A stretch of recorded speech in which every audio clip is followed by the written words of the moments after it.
Assalamualaikum warahmatullahi wabarakatuh. Assalamualaikum warahmatullahi wabarakatuh.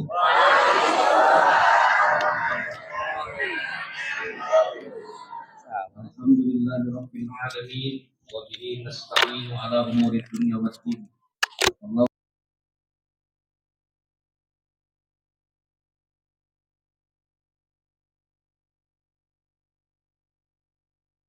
Mursalin waj'alil a'malana a'malas sholihin ya rabbal alamin.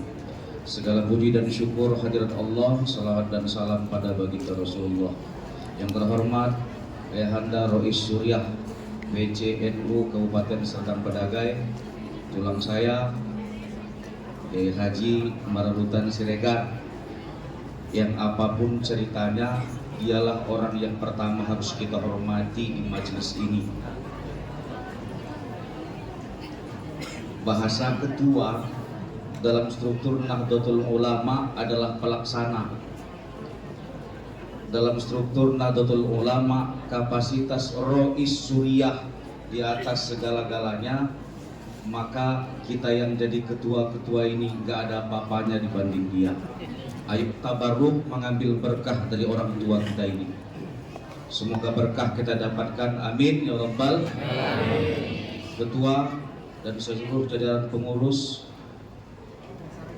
umarok kita yang hadir pada pagi hari menjelang siang ini, Bapak Wakil Bupati yang tentunya membawa nama Bapak Bupati Kabupaten Serdang Bedagai, sahabat kita, Ketua GP Ansor Wilayah Sumatera Utara, Bapak Wakil Bupati Haji Adlin Umar Yusri Tambunan, Doktor yang tadi sudah memberikan sambutan, seluruh warga Nahdliyin yang saya muliakan, yang sama-sama kita mencintai Allah serta Rasulullah.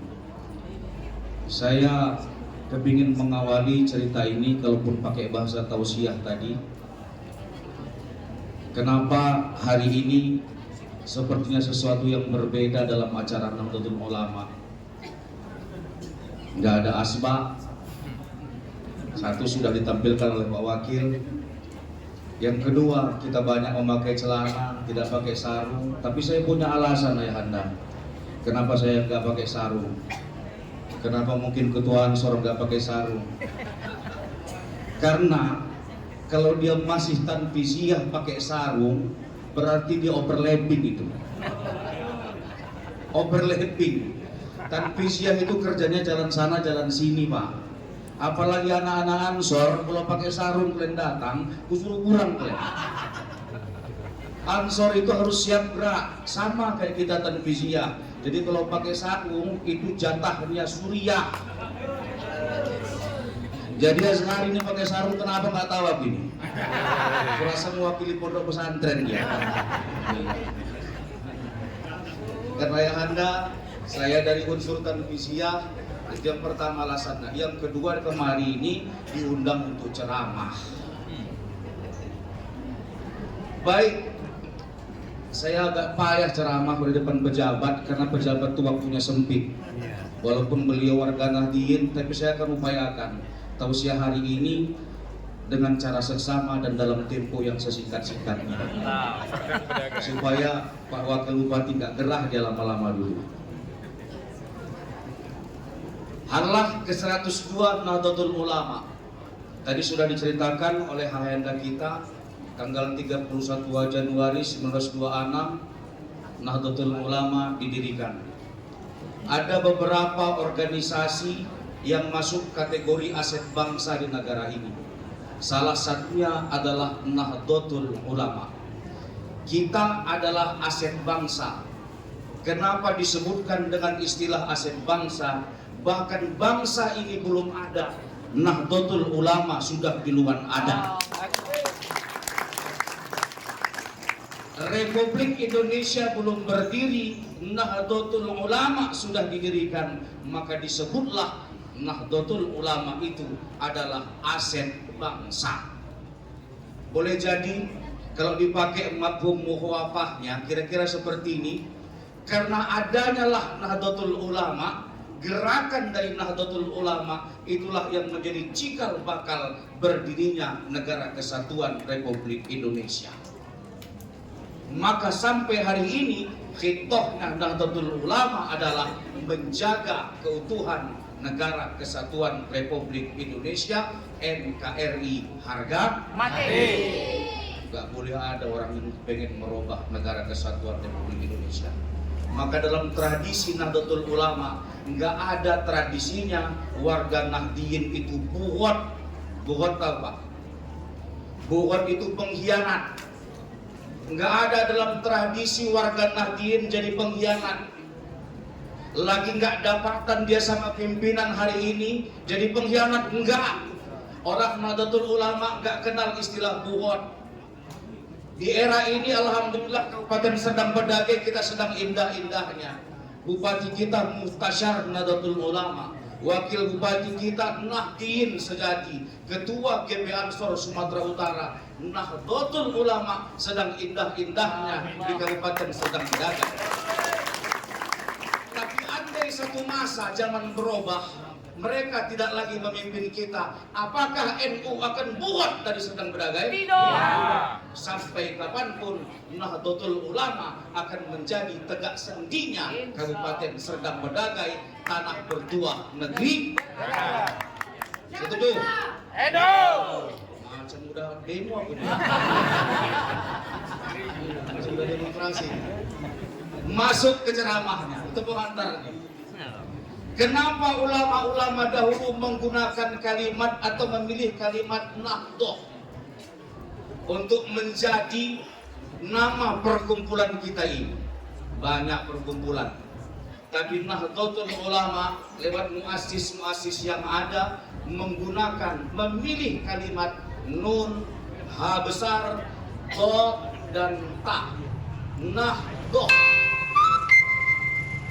Kalau ada orang-orang yang warga Nahdliyin tidak tertarik untuk membahas ini, berarti masih diragukan kenahdliyannya. Kenapa ulama-ulama dahulu menggunakan Nahdlatul? Banyak ungkapan lain, tapi mereka menggunakan kalimat Nahdlatul. Inilah pesan yang disampaikan oleh Pak Wakil Bupati kita tadi. Paling tidak, nanti bisa dibuka dalam kitab Mu'jam Al-Ma'ani. Saya bukan ahli bahasa. Nanti banyak di sini guru-guru yang ahli bahasa, termasuk kawan saya itu ketua PD Al-Wasliyah. Ya kebetulan dia sedang di sana. Pada saat nanti kita suruh merger dia sama kita. Karena kan kepala kuat kan. Kalau aku suruh dia pindah bisa juga di sana. Tapi enggak lah Pak. Biar aja dia di sana. Ini ahli bahasa, nanti dibuka. Dalam kitab Mu'jam Al-Ma'ani paling tidak ada 3 itu. Makna lain dari Nahdlatul itu, makna besarnya. 1, toqotun. To, alif, qaf dan ta. Toqotun. Nahdlatul itu maknanya tokoh. Tokoh itu artinya kekuatan. Tokoh artinya energi. Tokoh artinya sumber daya. Ulama-ulama kita menggunakan kalimat Nahdlatul agar para Nahdliyin ini semuanya punya energi, punya sumber daya, punya kekuatan untuk bergerak bersama memberikan kemajuan bagi bangsa dan negara. Kalau ada warga Nahdliyin yang loyo, yang nggak punya semangat, berarti belum dia punya semangat Nahdlatul, karena Nahdlatul maknanya toqotun. Nggak cukup sampai di sini. Nahdlatul juga dimaknakan harokatun. Harokata, bergerak, pergerakan. Ada orang yang kuat, ada orang yang punya energi, ada orang yang punya semangat, tapi nggak pernah dia bergerak. Andai kata umpama misalnya, pemikirannya banyak tapi nggak pernah dicetuskan. Tenaganya ada tapi nggak pernah digunakan. Di kepalanya yang dipikirkannya proposal aja. Proposal aja. Siapa yang mau diderek? Siapa yang mau ditanam? Yang dipikirkannya di situ aja. Nahdlatul Ulama bukan organisasi proposal. Nahdlatul Ulama bukan organisasi minta sumbangan. Tapi Nahdlatul Ulama adalah organisasi berkhidmat dengan semangat pergerakan. Kalau semuanya kita gerak sama-sama, nggak ada yang nggak bisa bagi Nahdlatul Ulama. Setuju? Setuju. Jadi jangan lagi.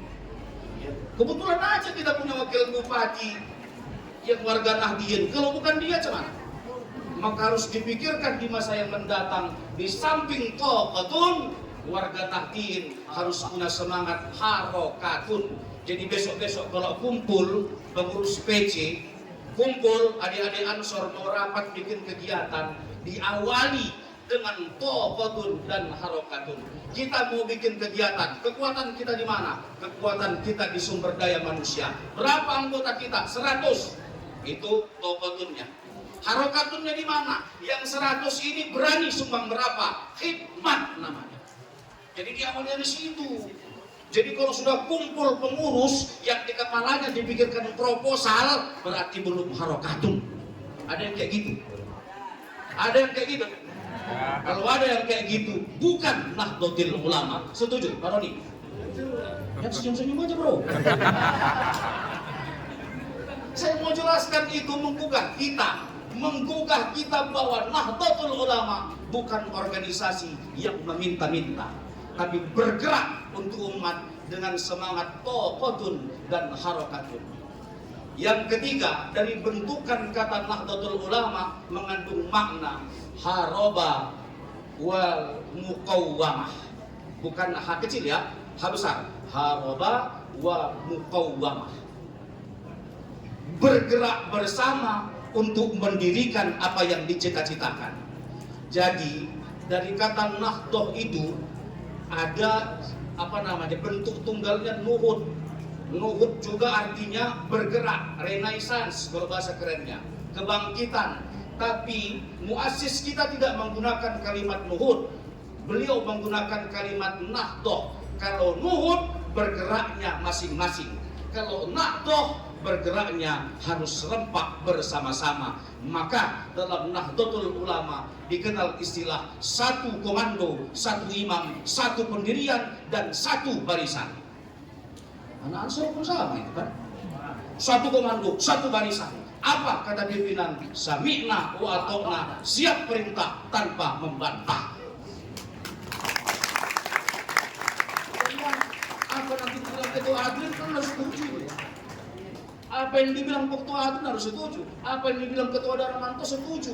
Walaupun dalam dinamika diskusinya membawa semangat tokoh harokah, haroba wal muqawwamah. Dapat ini ke-NU-an ya. Saya bukan mengajar ilmu berduri tulang izin, tapi berangkat dari kosa kata Nahdlatul tadi. Nahdlatul Ulama punya ciri. Cirinya sudah disampaikan oleh Hayanda kita tadi. Yang pertama tawasud.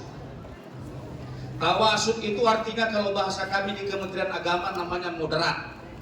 Program kami namanya moderasi beragama. Bukan agamanya yang mau dimoderatkan, tapi orang-orang yang berperilaku beragama ini harus menjadi orang yang moderat. Moderat itu artinya berada di tengah. Tawasud khairul umuri awsatuha. Sebaik-baik perkara adalah yang di pertengahan. Tidak condong ke kanan, tidak condong ke kiri. Kalau ke kanan namanya apa namanya? Radikal. Kalau ke kiri namanya liberal. Tapi saya mau jelaskan, orang yang berada di tengah-tengah itu bukan tidak punya pendirian. Orang yang tawasud itu adalah orang yang tahu menempatkan di mana dia meletakkan syariat itu harus dikerjakan. Saya kasih contoh. Alhamdulillah, Pak Wakil Bupati, Kabupaten Serdang Bedagai adalah salah satu kabupaten kota yang paling banyak pintu jalan tolnya. Betul apa enggak? Betul. Kabupaten Serdang Bedagai adalah kabupaten yang paling banyak pintu jalan tolnya. Aku hubungan sama ceramah ini. Aku hubungkan aja. Banyak solusi. Aku hubungkan saya. Kalau kita masuk ke jalan tol, itulah namanya sirat, jalan. Kita dudukkan makna tawasud atau moderat tadi itu. Orang yang berjalan di jalan tol tidak harus berada di kiri aja. Enggak boleh juga menetap di kanan aja. Atau dia lurus di tengah aja. Orang yang moderat, dia tahu ketika ada lubang di sebelah kiri, dia agak menghindar sedikit ke kanan. Ketika ada halangan truk tronton di sebelah kanan, dia belok ke kiri sedikit menghindari rintangan. Enggak mutlak dia berada di tengah-tengah. Tapi tawasud yang sejati adalah kau tidak boleh keluar dari jalur jalan tol. Paham? Paham. Jangan keluar dari jalur jalan tol. Kalau keluar dari jalur jalan tol, maka sejatinya itulah yang sudah mengingkari nilai-nilai tawasud. Ibu, orang yang tawasud bagi perempuan itu pakai jilbab, betul, nutup aurat.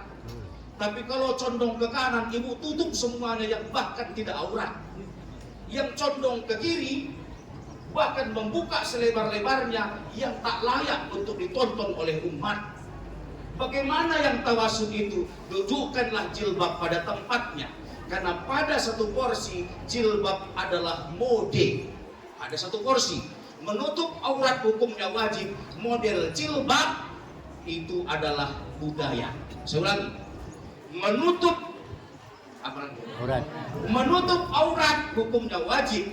Tapi model jilbab adalah Budaya. Makanya berkembang terus jilbab mama ini, Pak. Berkembang terus. Kalau dulunya jilbabnya tutup kepala, tutup mbak tutut, dia pakai selendang saja. Sekarang udah banyak modelnya.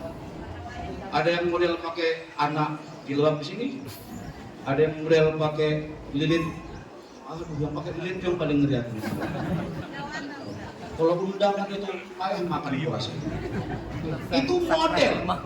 Atau ibu ada yang ngomong sama saya, Pak, saya nggak mau pakai jilbab, tapi saya mau nutup aurat. Boleh apa enggak? Boleh.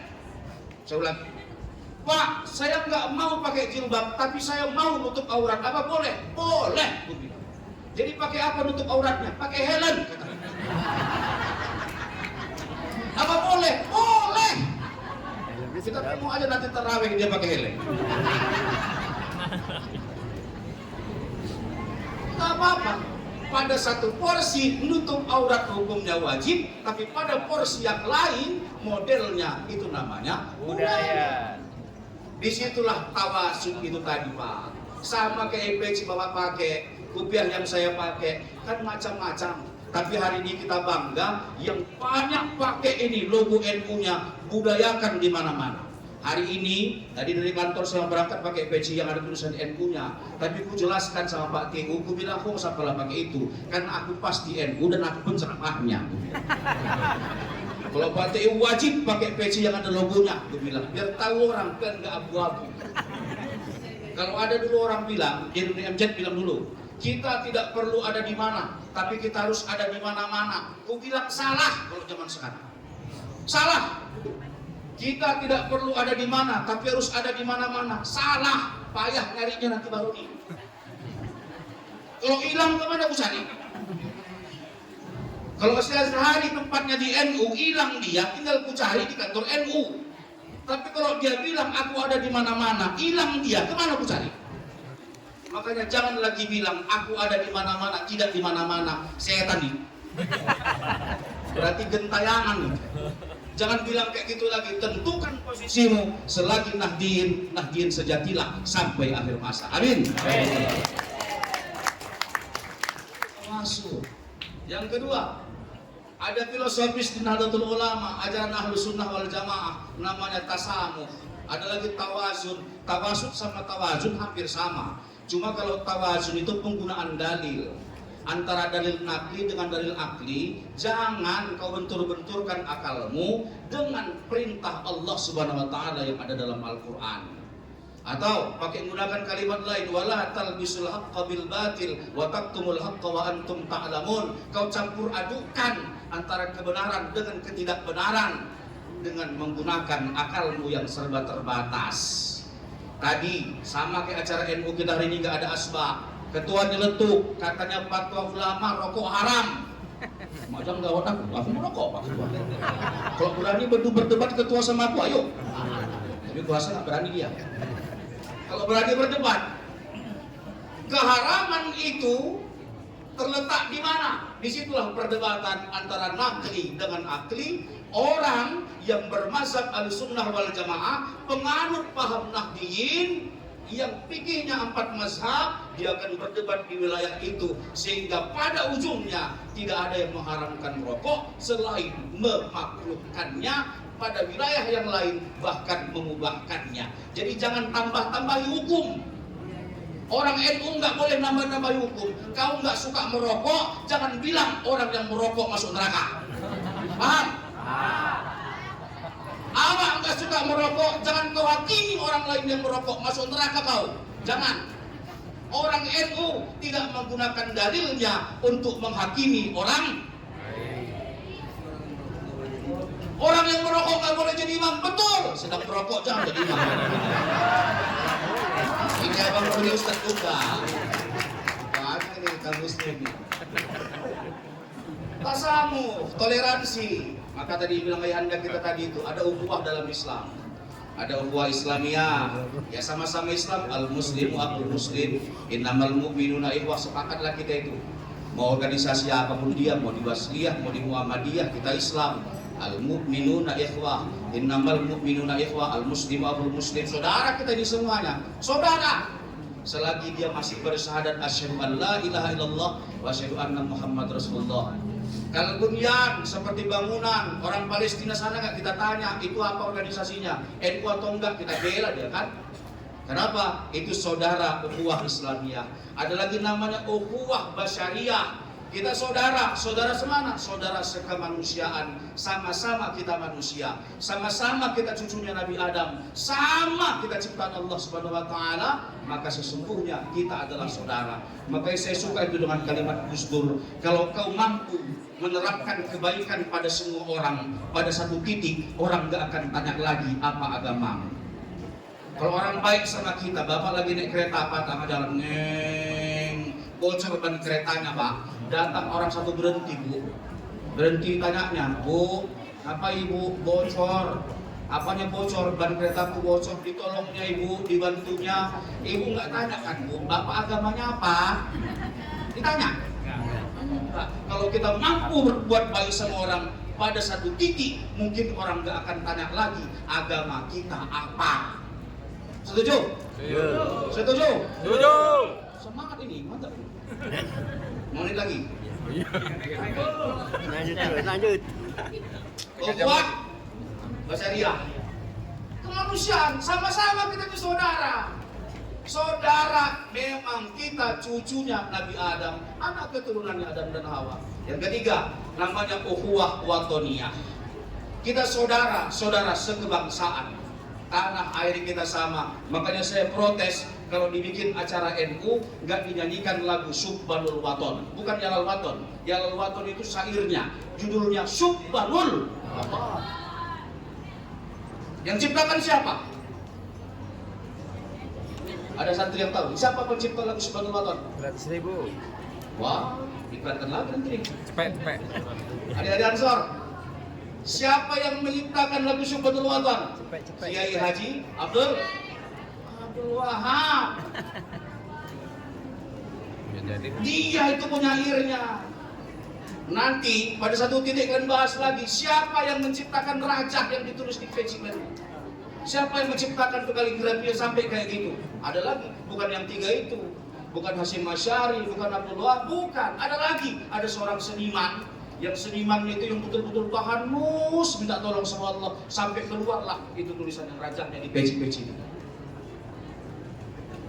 Ukhuwah watoniyah adalah ukhuwah kebangsaan. Subhanul Waton itulah yang kita nyanyikan. Diawali dengan Indonesia Raya. Yalal waton, yalal waton, yalal waton.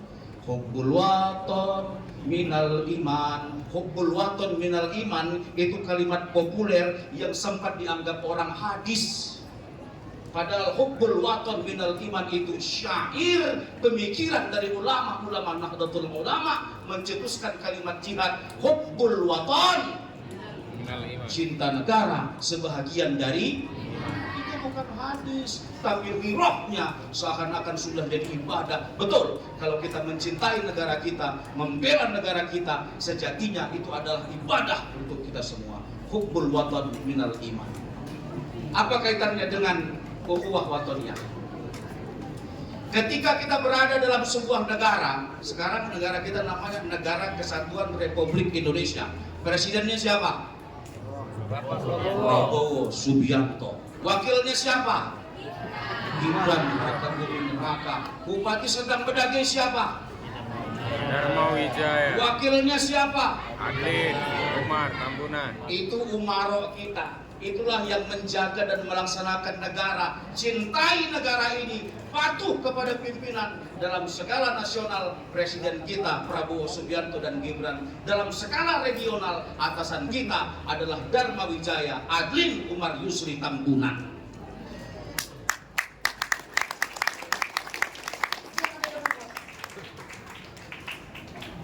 Hubul waton minal iman, cinta negara. Saya kasih contoh yang paling mudah.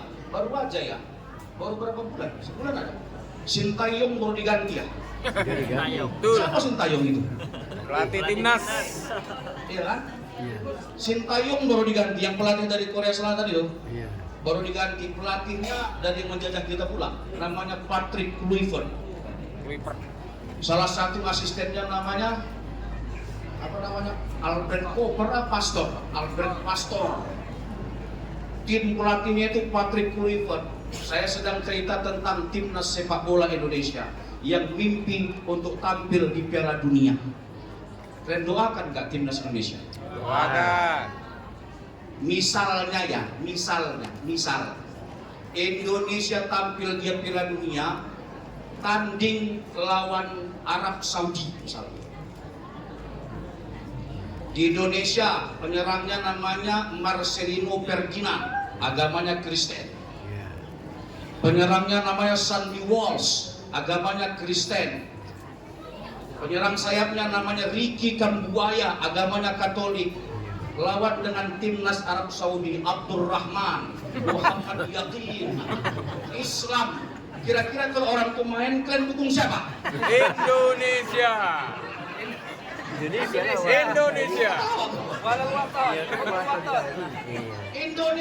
Arab Saudi. Indonesia. Kalau ada di dalam ambal ini ada gambar Ka'bah, ada yang bijak-bijak Ka'bah, kan marah enggak? Marah enggak? Ada gambar Ka'bah. Ini Indonesia lawan Arab Saudi. Arab Saudi yang punya Ka'bah. Kalian bela mana? Indonesia atau Arab Saudi? Indonesia. Kenapa kalian bela Indonesia? Hubul waton minal iman. Di sana Ka'bah kita, Bu. Ibu umroh kemana? Ibu haji kemana? Arab Saudi yang punya. Main Indonesia lawan Arab Saudi. Kalian bela siapa? Indonesia. Aku ragukan keimanan kalian. Kok bisa kayak gitu? Itulah dia tadi hubul waton. Negara ini merdeka dengan semangat itu. Hubul waton minal iman. Merdeka atau mati. Cintai negaramu sampai mati. Itu dia ukhuwah watoniyah. Jadi jangan kalian terima kalau ada orang yang buruk-burukan Indonesia.